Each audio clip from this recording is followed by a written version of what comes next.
Welcome to another episode of the Harley Benton TE40 Fiasco. I know, I can't believe it myself. I've got this thing out again, and this is TE40 number 2.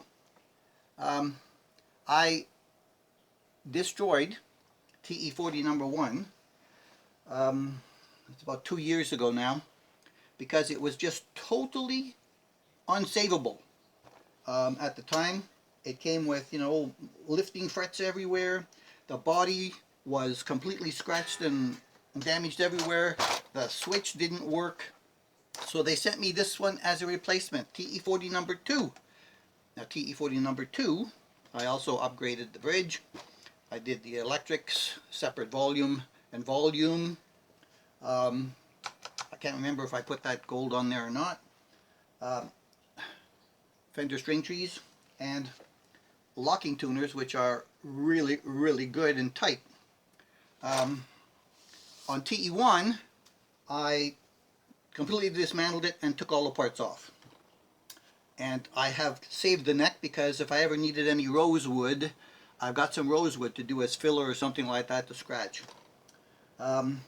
This one, I had intended to make this also firewood, but for some reason I threw it in a bag and I just put it at the back end of a pile of Telecasters that I have against my storage area. And I was looking around yesterday to see what's going on in the Telecasters. It's hard to remember what I all have in the pile. And this one was standing up at the back. It was saying TE40 number 2, and I'm thinking, oh God, I still have that. I'm wondering now that 2 years have gone by, my experience has increased. My tools to work on guitars has gotten better. So I pulled it out to see, can I do something with this thing? And so the first thing, of course, I did was play it. I had all 6 strings on it when I took it out of the bag, but immediately, just trying to tune it up, the E and the B strings broke. Now this is a very common problem with locking tuners. If you squeeze them, those tiny strings up there in that lock, eventually if you have to tune them, it is definitely going to break on you. That's why I highly recommend that if you're going to put locking tuners on, at least for the B and the E strings, put them in there, wind those as you would normally without locking, and then just snug this up so that it doesn't whittle around on you. Just snug it. Do not tighten it. Just snug it. Okay?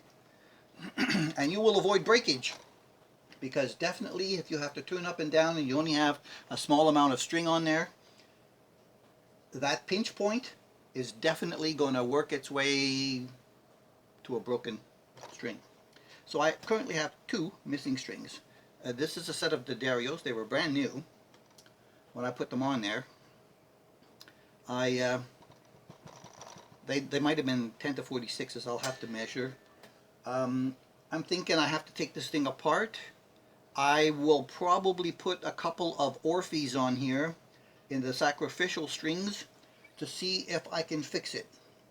I had problems with buzzing, and now, I don't know if you can see this, but I have, there you go. I've marked up all these frets in red that I have. So there's 1, 2, 3, 4, 5, 6, 7, 8. I've got 8 high frets still, after I have already done fret jobs on this some time ago. The fret ends are still pretty good from when I put it away. There's no sprout. And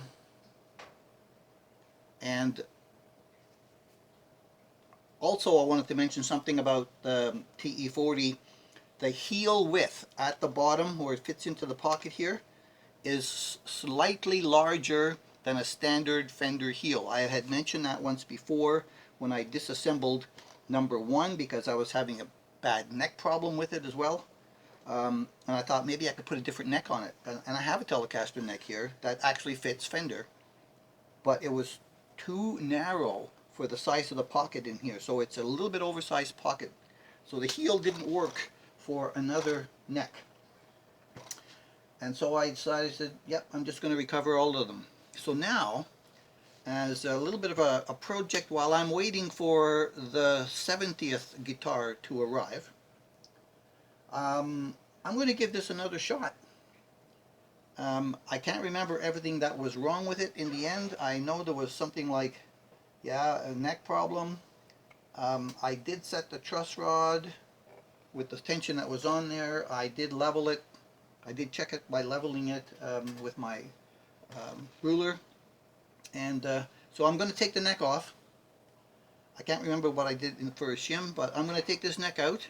I am going to fix these frets and recrown, and then recheck the entire neck again before remounting. And I'm going to see if there was something also in the pocket, if it was uneven or whatever. I have had experience with uneven neck, and yes, this one seems to be too high on the treble side since this one, and I was able to fix it, and it was the TT20, I think, from West Creek. Yes, I think it was the TT20 that was the problem, and with the added experience I was able to fix it. So I am going to dismount. Let me undo the tension here. The thicker strings usually do not cause a problem with the pinching of these locking tuners, but I bet you even a G would break eventually. The wound strings I think are tougher, and they'll be okay. So since I'm going to want to try to use these a little bit later to try to do a final setup on it, I'm just going to pinch that with capo here, flip that over, and remove the screws. I do not remember what's under here, but I am hoping that my 2 years of additional working and skill accumulation is going to help me maybe save this guitar, because it is fairly pretty.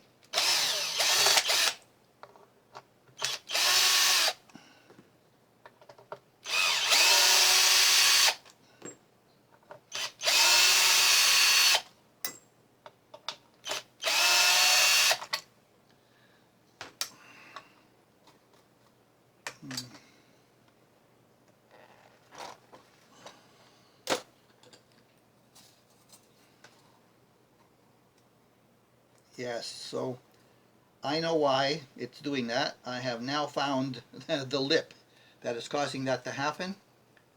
And oh, there is a big shim in there with a big plastic one with a piece of cardboard as well. So it's a point. What the hell is on there? So I've got two shims back to back, a .46 in plastic and a .11. So that brings it up to 0.57 millimeters. I think that is the heftiest shim I have ever used.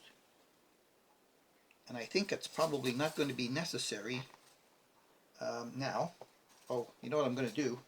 I'm going to turn this capo the other way around, because I have to work on this neck, and I need it to be flat. Like that. And this body will go over there, like that. Alright, get that stuff out of the way. Okay, I can move this down a little bit. Good.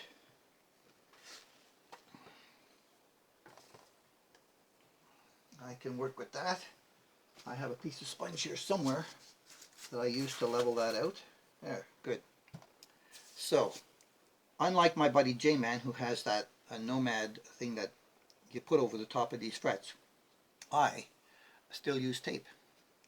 It does take a little bit of time. However, it's not as bad as some people let on. And you know what? This is way less expensive for me than that Music Nomad thing, which is over $70 including taxes here in Canada. And I get this tape at the dollar store for like $2 a roll, so don't care too much about that. And you know, my working on guitars, like I've mentioned in another video, which you may or may not have seen yet, is I think slowing up, coming to an end. I believe I've reached almost the limit of guitars that I'm interested in. I've got many copies of Telecasters, I've got many copies of Stratocasters, I've got many copies of LPs, and I do not need any more of those. I'm looking for some things that I don't have, and one of them is on its way. And it's completely different from everything in the house. Not going to tell you what it is yet, but you will come to see it in not too distant future.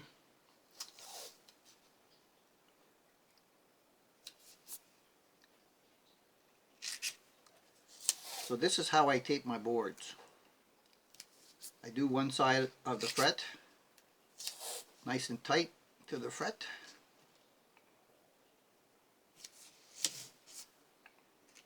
Well, that first piece of tape I put on here, that's just to make it easier to pull the edges up when I get to the end. I learned that from Brad Engrove. And then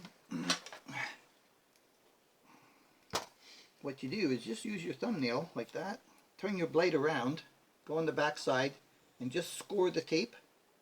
On this, you know, this green tape, you just got to score it twice. And then you can just pull off the excess and wind it down like that. So it's kind of easy, and it doesn't really take that much time to do it.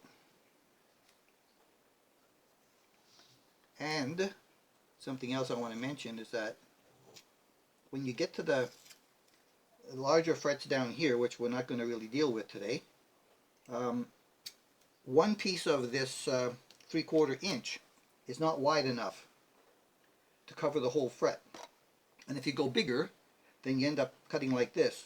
So what I do is I put this in, and then down here where I have the leftovers that will come off here, it fills the gap up here. So you don't use as much tape doing it that way.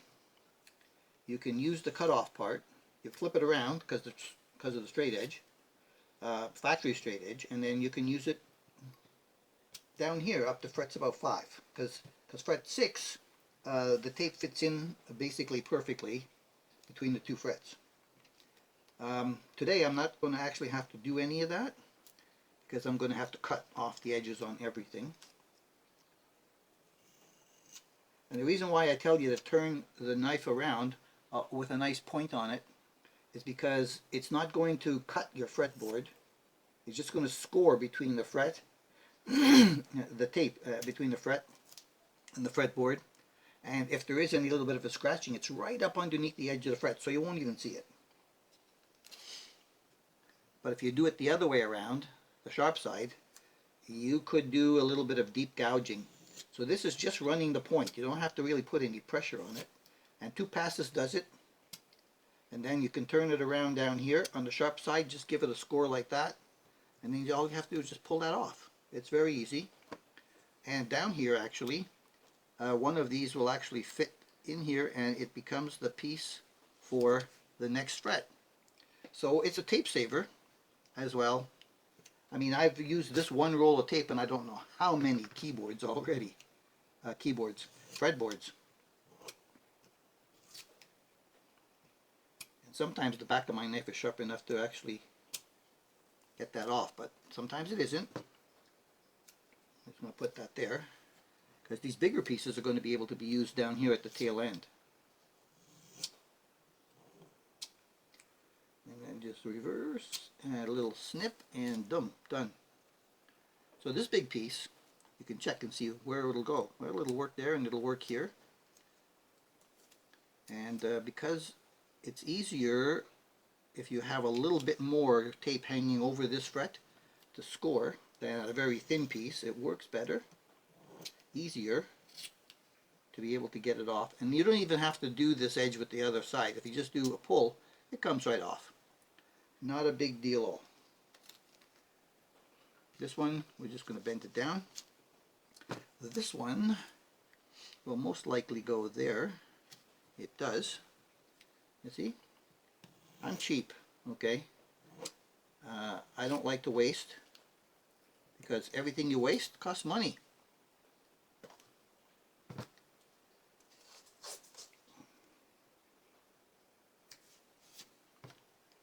And you just repeat the process with the left open frets,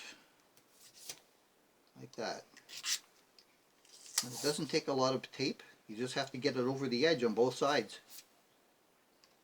And that's it.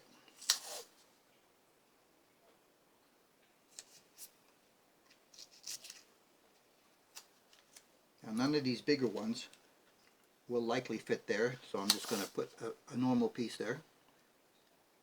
And just, like they say, rinse and repeat. Yeah. Just rinse and repeat every single one. Oh, I got that one on one. And boom, pull it off. And you can put it down. It's good to have a nice thumbnail that sticks up a little bit, so you can just kind of put it in the groove first. Then you can tell by scoring it whether or not it's going all the way through. You can feel it when it cuts through the ribs in this paper tape.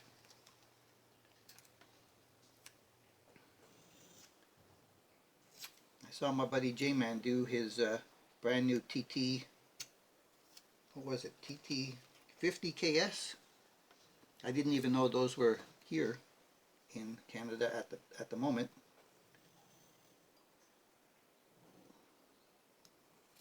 But it's basically a Telecaster humbucker. They sounded pretty good. Apparently they are a 4-wire, and you could use them as splittable if you like.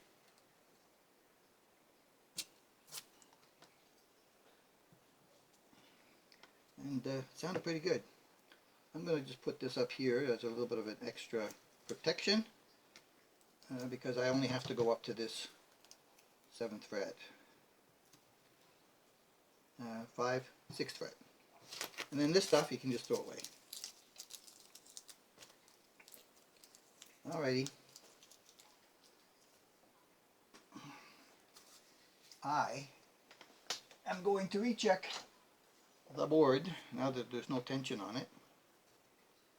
I need to move the wires again.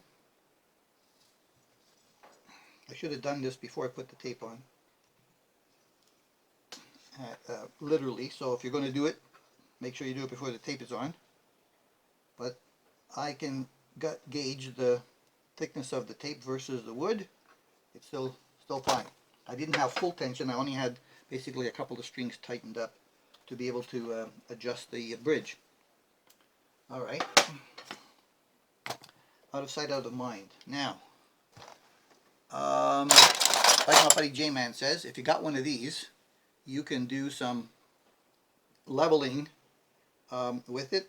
I've put a tape on this side, so I don't want to use it. It's for smaller frets on this side, although they don't really tell you one way or the other. They almost look the same, but they're not. This one's a little shallower, and it will take a lot of meat off the top. This one is a little bit deeper. I've also smoothed off the edges with some sanding. Just to be sure, I've used my sanding stones like this just to, smooth that off. This is a 1000. I have a bunch of these. Now these are tools I didn't have in the past, so I've done that. So, and I also have the tape. Now, I just want to recheck to find out like how much is it clicking, because I know this one is all the way. Alright, so again, we're going to do this, and it's going to maintain a certain level of curvature. I have another one that is larger and smaller sizes, 60 100 and 6105. I'll do some final work with this one. Also, I have smoothed off this with my files so that it's absolutely protected. But I will do this back and forth just a little bit. It is taking off the ink, so I know it's taking material down.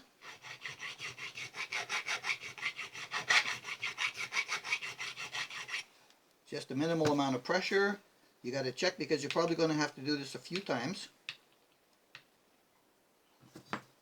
Back and forth. Now, it's preferable to do it like this as opposed to taking the files when you got one here and one there and a piece there and one there. I think it's preferable when they're so far apart than to run, you know, a file back and forth on here, because it's going to basically do some work on the other ones as well when it gets down there. It shouldn't, but you know, it depends on the height of this one versus the height of that one. So if I'm not doing a leveling of all of it, I will not use this or my other tools that I have that goes across the entire fretboard. I will basically try to do the spots and get this one to go with those two, and then to make sure that this one can still work okay with those two and this one didn't become high in the middle, and the same on the other side. Ted Talks Guitars talked about this just a day or so ago as well. He uses some different tools. I think he has a Music Nomad as well. So up at the top end is where it is the tallest. So I'm going to remark it just to know how much and when I'm getting to it, because the angle of the curvature is important for you to do this back and forth. Wouldn't it be great if there was a happy ending to the TE40 saga? Wow! This was my last Harley Benton ever. I haven't bought anything from them since, and I've completely sworn off them since 2 years ago. And now their guitars are even more expensive due to inflation, and the shipping went from $70 and $80. It's now $105 Canadian to ship a box to Canada. So if I'm going to spend money on a guitar that costs me $105 just to send it here, and then I'll pay incoming taxes with the government as well, I might as well put that money into a guitar and not into shipping. Okay, I'm almost good. I'm right there. And it's good at the end, right there. So now as you start to find spots that are good, just mark the areas that are still high and work on getting your teeth on those specific areas. So you want to flatten it out a little bit and not run with the curve, because if you run with the curve now, you'll take more meat off of the area that is okay. So flatten up your stroke. Wait till the ink is gone. Just a little bit. Try it again. Okay, it's getting very close. A bit there. Here. Oh, and by the way, this tool is also very good for crowning the ends. When you have sharp edges on that, you can go with these first down there, and it'll sort of cut that in there, and then you only have to use the triangle file to touch anything up if they're still a tiny bit sharp. But this will also clean up sharp ends on your frets. I'm going to work on the flat part first, because that's right in the middle. That's where the G string sits. And you know, the G string is always the problem for many reasons. Okay, we got that. And we're just going to touch this at bottom part of it. And here. So I up my angle just to get that ink. Now you see, this is not so hard.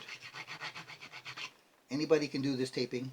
Anybody can work on it like this once you know what to do, and that's why I'm telling you. You learn from experience of others, then you give it a try, and you learn from your own experience as well. So you add them together. You see, that's a little bit on the edge. Feel that grinding there. Boom, boom.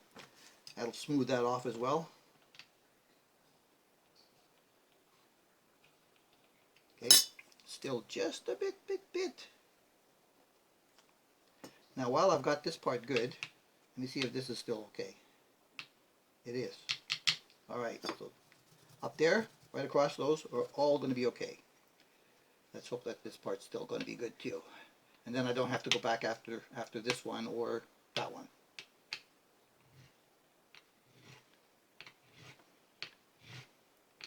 Now this takes a little bit of meat off the top. It does sort of flatten them down a tiny bit.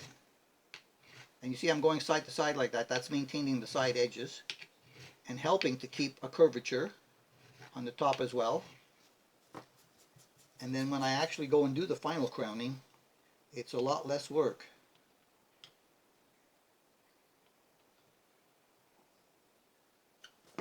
Okay, it's just about the same area still.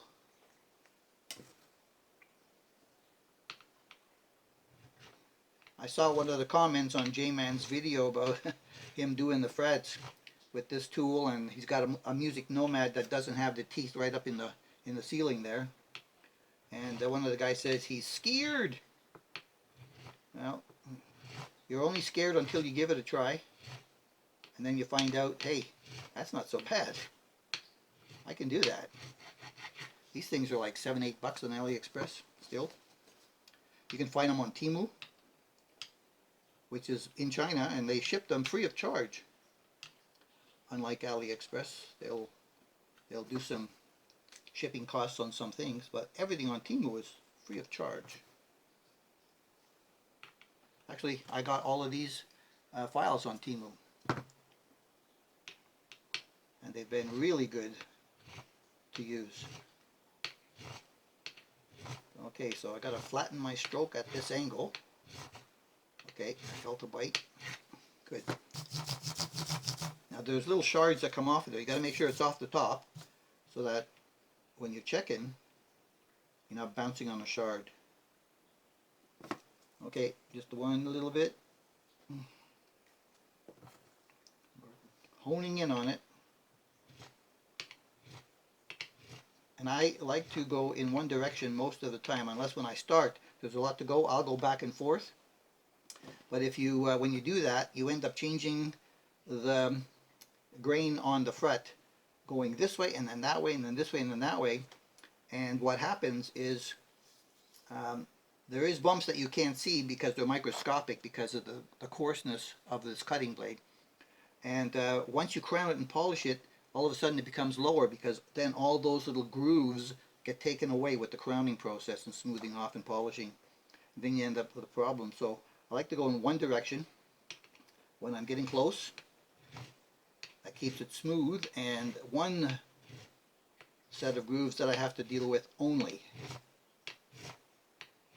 That makes less work and less rework.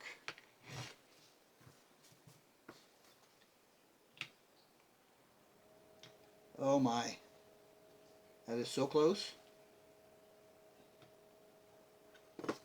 It's so close. Just that bit. And I mean, it's really small. So you angle this to get right on that spot and try not to go anyplace else on the fret. You just want it to glide on the hump where that is. So angle of your board, you can use this hand for that, and because it's easier to do than trying to do this, get your tool up here so you can get a good stroke on it and get the angle you want. I couldn't believe I'm doing the TE40 again. Thought to myself yesterday, oh man, do I want to go there again? Or should I just leave it in the corner?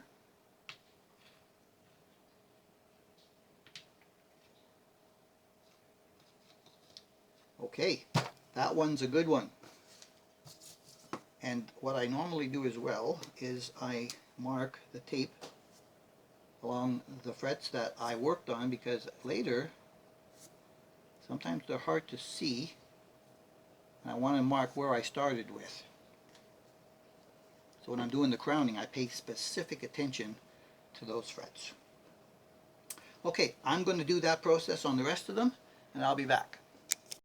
Okay, I wanted to add this note. I've come across a situation where when I took this fret down to make it level here, now all of a sudden the one that's between this one that I worked on and this one that I worked on, this one now has a tiny little spot just between there and there that is a tad high, and that's where these things come in.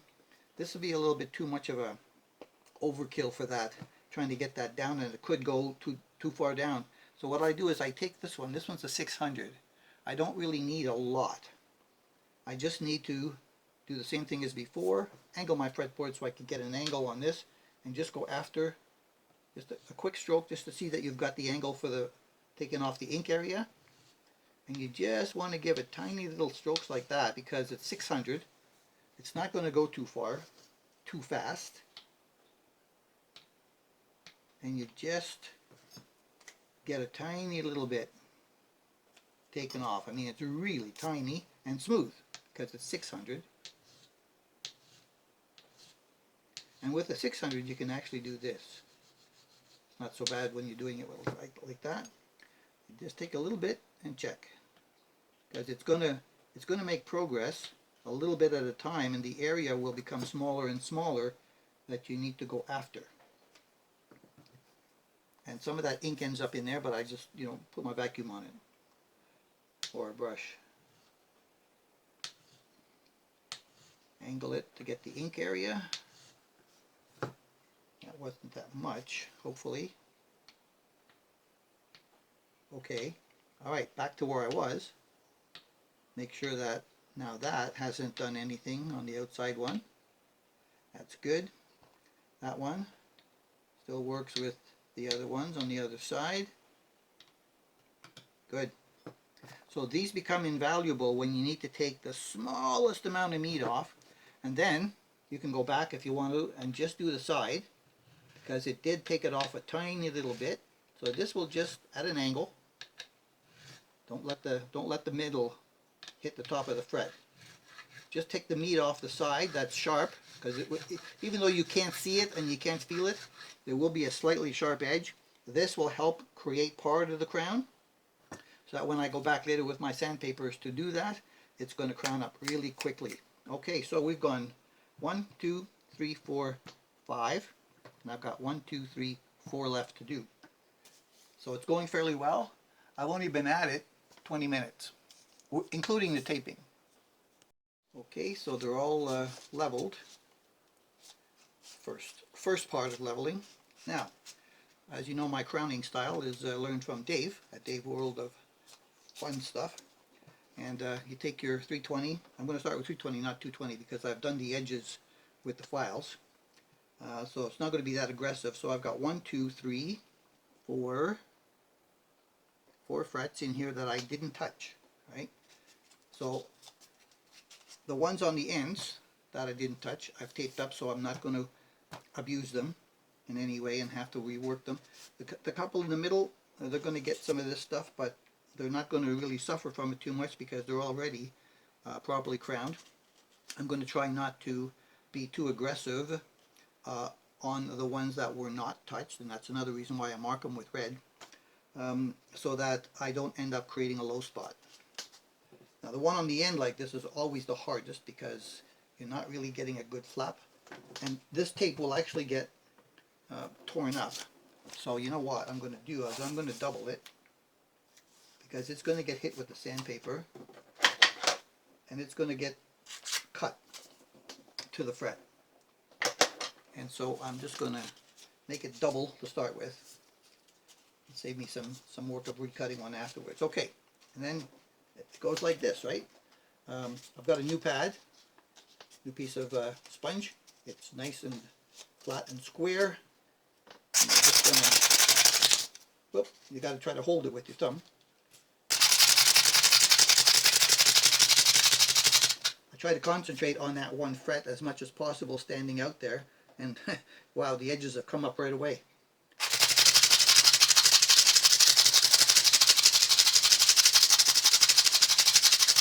And that avoids doing too much work on this one. Yeah, that's nice.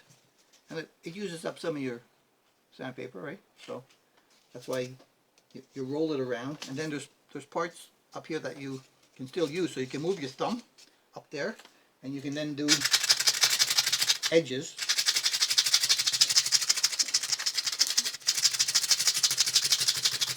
And continue to use that part of the sandpaper until it's pretty much worn out.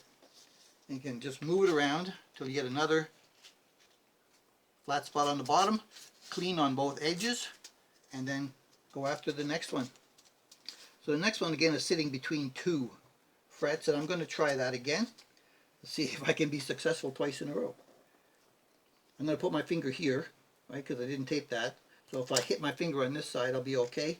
That side, I think I'm probably going to touch it like I did here a tiny little bit, but the subsequent sandpapers are going to just smooth that up.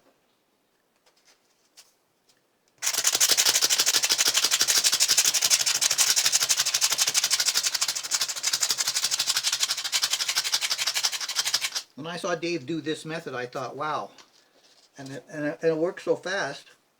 And it's been years now since I've seen him do that, and I've been doing it on all my necks, and I used to take 4, 5, 6 hours to try to get that done with sandpapers and doing this and doing that by hand. And this, I mean, the most I think I've spent on one neck was one this past week, about 3 hours, and typically this is 2 hours or less,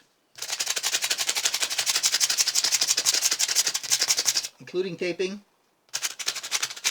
and polishing right up to the end with the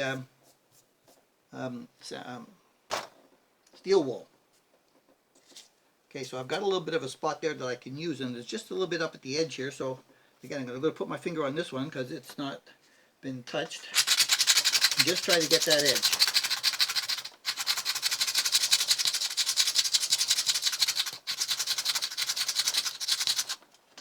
Now when you get to the larger numbered sandpapers, which are finer grain, 600, 800, 1000 and up, you don't have to worry about not touching the rest of the fret. You can actually put those on there and make sure that they're all going at the same time.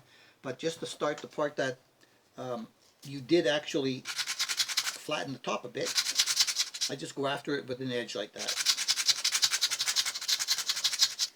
I can turn it around if I need to. Yeah, I can feel I'm not hitting that one too badly, but that one already needs it, so it doesn't really matter too much. But that one's in the middle up to the edge. So again, down here, I don't want to do too much damage with the coarser sandpapers. It'll take it lower than it should be. And then I'll have uneven frets again. This one, okay, these two are together.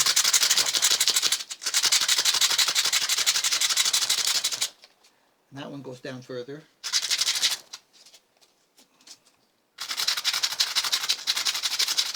See, that's why it's a good idea to mark the tapes.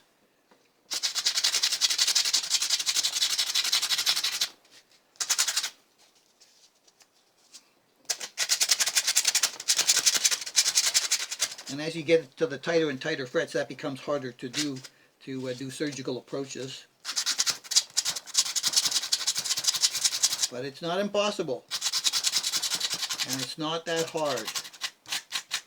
Another thing that helps with the rolling off of the edges is when you're doing the coarse, hit those edges, and it takes those little lumps off the top and makes them buttery smooth.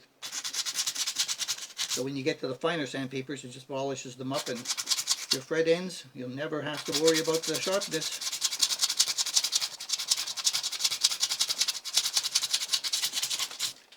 Now, the next thing you're going to do after you do all this is, I'm running out of sandpaper and I still have some more there. I'll have to cut another piece.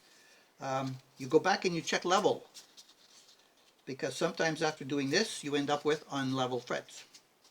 Just a tad somewhere, and then you touch it up with maybe the file, or just a piece of sandpaper, just to get it right, because they're out just a tiny little bit. And then you do that, and then you make sure the edges are good, and you check that after this. You check it after the 4 for sure, and then the 600, yeah, not so much. After 800, I check it again just to make sure, and then by the time I get 1,000 and 2,000, I don't really have to worry about level after that. After 2,000 and after the steel wool, I check again. Sometimes there's a tiny little thing I have to go after with one of the really fine sanding sticks. Just touch it and steel wool it, and you're good to go. So this fret wasn't touched before. That's pretty good. So I've got all of these. So just up here, there, and not that one and that one. So I guess I'm just going to have to sacrifice that one a little bit. And I only have a little bit left. I need to get another piece, but I just want to get this edge right up here at the top with this part that's left over. I don't care if I hit that one because it's got to go anyway. But my finger's protecting this one.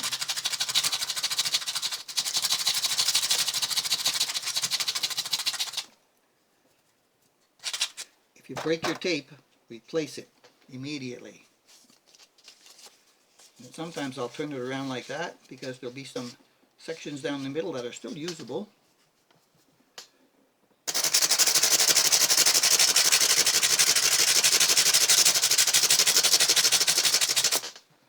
This last one was a little bit tough.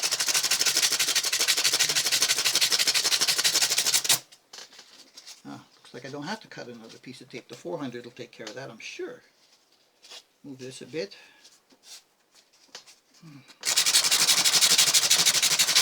Oh, lost it. You can even use it as an angle. As long as you get most of the sanding surfaces used, it's still good to go.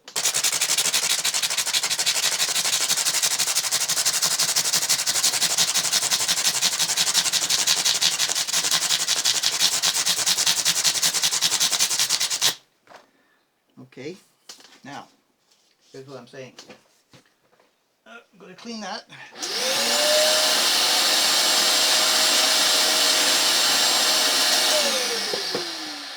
Now, it's best to do the level check again at this point because things are still pretty coarse. And unfortunately, to do that, you have to remove this for this one, but that's okay. It's good. All right, this one. So here's what I was saying. Now this fret that I didn't touch has got a tiny little bit there. So we're going to go back to the 6 because the 6 doesn't take that much. And I'm going to get my marker. And I'm going to mark it in that area, and I'm going to put a mark just at the edge up there, where I think it's the only place. Yes, actually not even that much, so just up to there, and we're just going to touch that. So get the right angle, make sure you use this flat. And this one can go both directions like that because it's really smooth. And then you can just do one. And then not much. Not much. See, that was it. Almost. It's just the edge. The top. There. Boom. Done. Alright, let me check the other ones. Still good. Yay! Where's the next problem?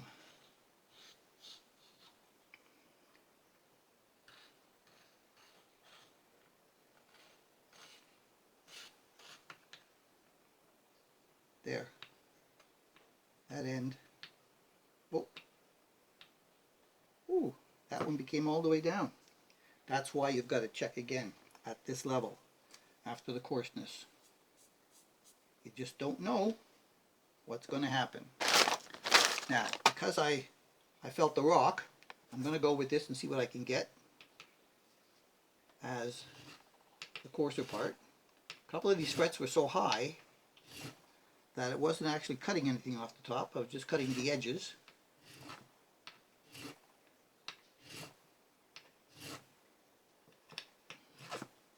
And this is one of them, so I'm going to do 600 on it.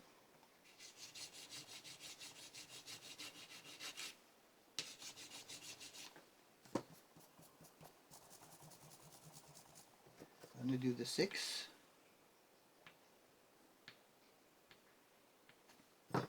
Could go to 4, depending on how high it is. But then you got to go back to 6, because the 4 will make more coarse grooves in the fret. So the least amount of coarse grooves that you have, the better it is for final crowning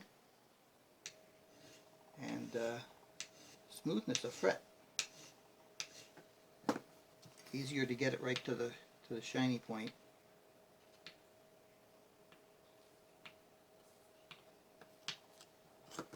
Tiny, tiny.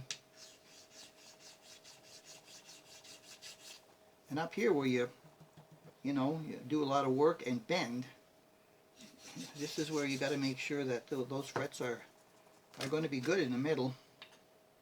Otherwise they choke out on you. You got high frets up there and you try to take a B string and bring it up to there. Yeah. Or here and you bring it up to there, choke out on that fret. So if you want to get 3/64ths on that side, which I like to do if I can, you got to make sure that your frets are absolutely smooth and no high spots in the middle ever, anywhere.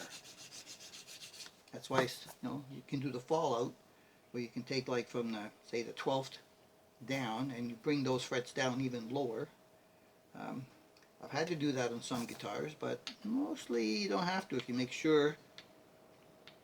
Okay, if you make sure that the crown is followed nicely, and when you set up the saddles, they're following. So when you got independent saddles, which we don't have on this Gibson style bridge, it's extremely important to make sure that you maintain the crown on these frets, because with the flat bottom bridge, but the crown on the top, the crown on that bridge is 14. I don't know what it is on here, but I want to make sure that it's following as closely as possible, because I can only adjust the bottom and the top. Okay, I did burn through that tape right here, which doesn't matter. But yeah, so you can adjust the treble, you can adjust the bass side. That's what you want to get your 3 or 4/64ths there and your 3 or 4/64ths here, and then the crowning takes care of all the rest of them in the middle. If you have 6 independent saddles, you can actually, with your ruler, you can set each saddle properly all across the fret to be able to get 3 or 4/64ths, whatever your preference is, from each saddle, and by doing that you will be following the crown. And you do that where the body and the neck meet from the north side here. That's the fret you want to do that at. Okay? You'll get the best results there. Alright, we've got that one.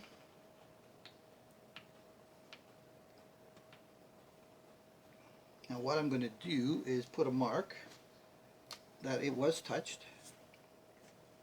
I'm going to touch the sides, because I've already done 320 on here, but now I flattened it off a little bit. And to give me some help, we'll just do the sides. Now the sides I don't mind doing back and forth like that, because they're not as important as bending on the top, and they'll crown up anyway with the coarser sandpapers. Alright, so now we're going to do, oh wait a minute, got ahead of myself. So I want to make sure the rest of them are okay. Almost forgot that.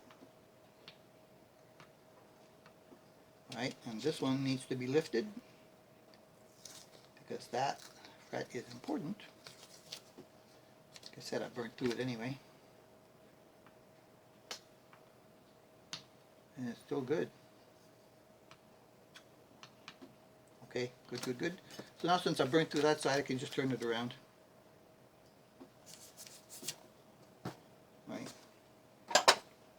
Okay, 400 and onwards and upwards. So that's the process I'm going to follow.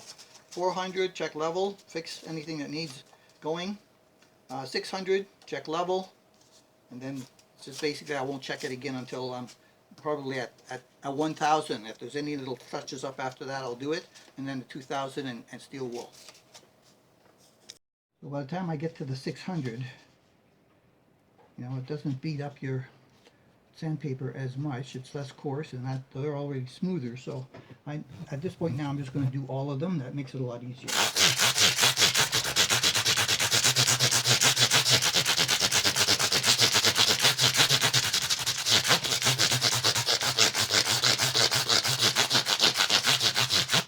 And don't forget to continue to touch those edges. So they're really nice. Now, what happens sometimes is that you'll burn through your tape on the edge over here. Don't worry too much about that, because that's going to help to roll the edges a little bit smoother on the wood as well. If it's really cut open, okay, do something about it, replace the tape, but if it's just that, I don't have to worry about it too much. Now the 600, I'm going to just use it up.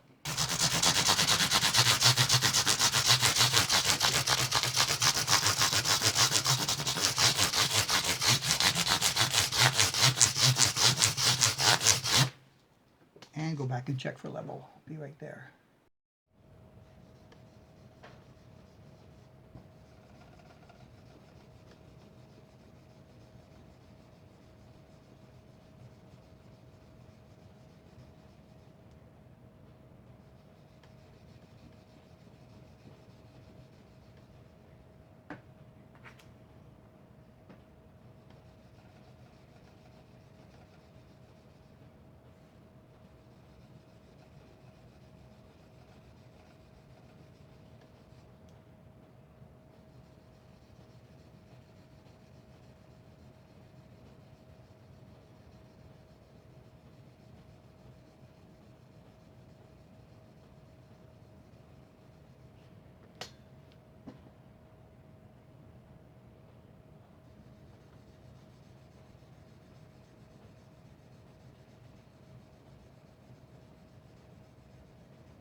Quiet on the set.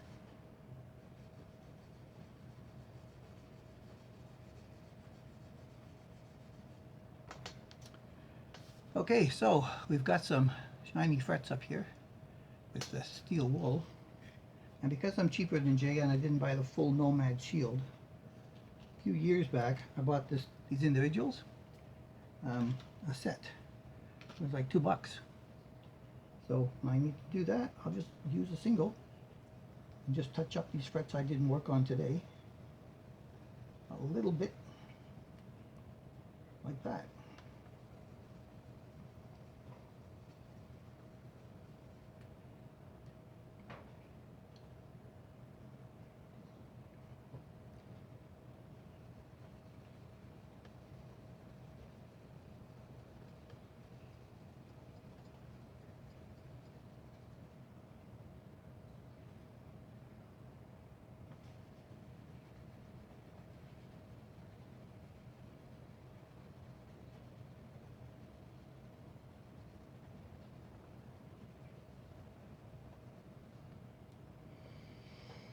There, and I'm going to vacuum up all this dust and give it another level final check and see if I have to do any touch-up. Alrighty, the tape is off and it's time to clean. Ted, gummy stuff. That's how you clean that stuff up easily. And basically everything else on your neck, your body, on the frets. Before you put the oil, you can do that to get the gum off the top if there's anything left. And there usually is a small bit of residue, as you can tell, including some leftover metal flakes. So if you don't get that off before the oiling, you're going to end up with it on your fingers when you're putting the strings on, try to play it. Now hopefully I'm going to be able to fix this thing this time and I'll be able to play it. I see a problem in the pocket. I'm going to take a picture of it and put it up on the screen for you. Something that I didn't realize the first time around on this. But maybe we have a wiser bear in the woods now. So that's the NAFTA. And we have good frets all the way down. Oh, there's one down there. I'm going to have to go after it with my top and bottom with my triangle files. Although this thing usually does a pretty good job as well. Or this one. You can use this as a end trimmer. Oh, worked.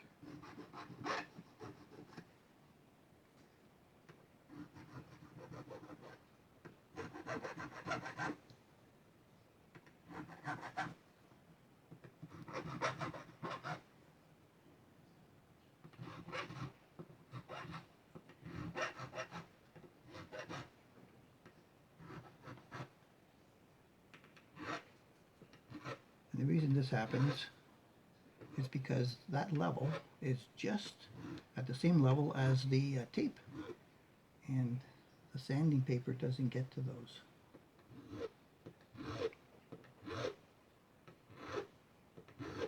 This is a good alternate tool to a triangle file because it's already smooth there and already has teeth on the inside.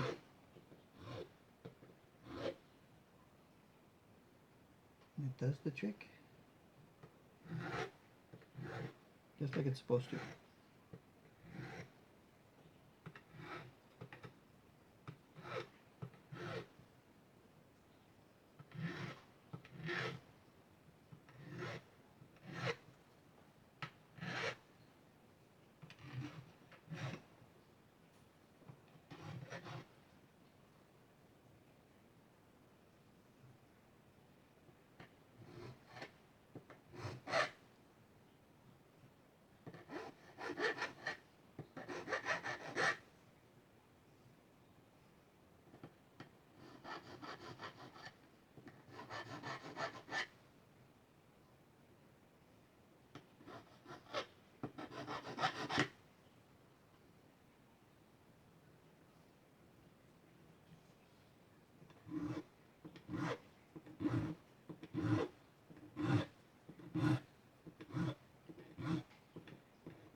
That does it. Okay, we're going to clean up and go for the oil. And time for the oil. Hands are clean. And I use Dunlop 65. I've been using it since I started this whole thing back in 2015. And I still have 3/4 of a bottle after going through about 74 guitars. Yeah. Didn't take much. So I'm taking the chance that I'm going to fix this thing with that neck pocket, and I'm going to go ahead and do this again since I already re-leveled. Pull these strings back.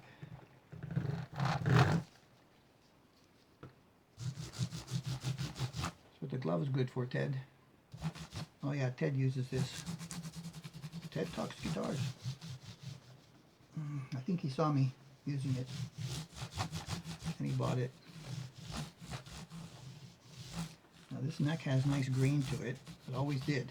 So did the other one. Too bad it just wasn't made that well. But yeah, I think we're gonna get it. Got to think positive. I think we're gonna get it this time. I think we're gonna get it this time. Mm-hmm.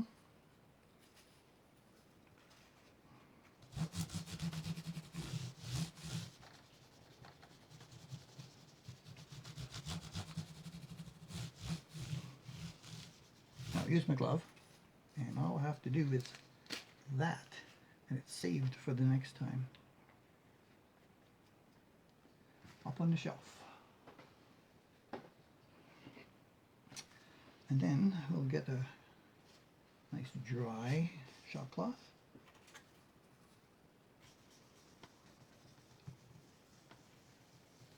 Remove the excess. Do the bulk part first.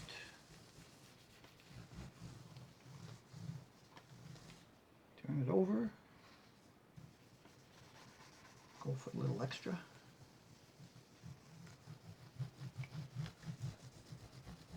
And I'm going to let it sit now until it dries up a little bit.